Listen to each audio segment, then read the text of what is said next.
ನಮಸ್ಕಾರ. ನಮ್ಮ ಶಾಲೆ ಹೆಸರು ಸರ್ಕಾರಿ ಹಿರಿಯ ಪ್ರಾಥಮಿಕ ಶಾಲೆ ಪಾಲಿಕೊಪ್ಪ.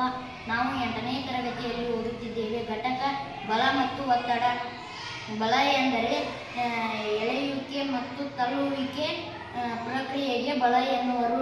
ಬಲದ ಏಕಮಾನ ನ್ಯೂಟನ್ಗಳು. ಬಲವು ನಿಶ್ಚಲ ಸ್ಥಿತಿಯಲ್ಲಿರುವ ವಸ್ತುವನ್ನು ಚಲಿಸುವಂತೆ ಮಾಡುತ್ತದೆ ಮತ್ತು ಚಲಿಸುತ್ತಿರುವ ವಸ್ತುವನ್ನು ನಿಶ್ಚಲ ಸ್ಥಿತಿಗೆ ತರುತ್ತದೆ. ಈ ಚೆಂಡು ನಿಶ್ಚಲ ಸ್ಥಿತಿಯಲ್ಲಿದೆ. ಇದನ್ನು ತಳ್ಳಿದಾಗ ಅಂದರೆ ಬಲಪ್ರಯೋಗ ಮಾಡಿದಾಗ ಇದು ಚಲಿಸುತ್ತದೆ. ಇದನ್ನು ಮತ್ತೆ ನಾವು ತಡೆ ಹಿಡಿದಾಗ ಅಂದರೆ ಬಲಪ್ರಯೋಗ ಮಾಡಿದಾಗ ಇದು ನಿಶ್ಚಲ ಸ್ಥಿತಿಗೆ ಬರುತ್ತದೆ. ಬಲವು ವಸ್ತುವಿನ ಜವವನ್ನು ಬದಲಾಯಿಸುತ್ತದೆ.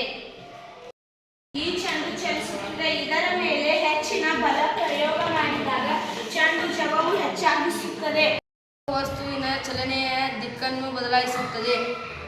ಇದರ ಮೇಲೆ ಬಲ ಪ್ರಯೋಗ ಮಾಡಿದಾಗ ಇದು ಎಡಕ್ಕೆ ಹೋಯಿತು. ಇನ್ನೊಮ್ಮೆ ಬಲ ಪ್ರಯೋಗ ಮಾಡಿದಾಗ ಇದು ಮುಂದಕ್ಕೆ ಹೋಯಿತು. ಆದ್ದರಿಂದ ಇದರ ದಿಕ್ಕು ಬದಲಾಯಿತು. ಬಲವು ವಸ್ತುವಿನ ಆಕಾರವನ್ನು ಬದಲಾಯಿಸುತ್ತದೆ. ಈ ಚೆಂಡು ಗೋಳಾಕಾರದಲ್ಲಿದೆ. ಇದರ ಮೇಲೆ ಬಲ ಪ್ರಯೋಗಿಸಿದಾಗ ಚೆಂಡಿನ ಆಕಾರವು ಚಪ್ಪಟೆ ಆಯಿತು, ಅಂದರೆ ಆಕಾರವು ಬದಲಾಯಿತು. ಆದ್ದರಿಂದ ಬಲವು ನಿಶ್ಚಲ ಸ್ಥಿತಿಯಲ್ಲಿರುವ ವಸ್ತುವನ್ನು ಚಲನೆಯ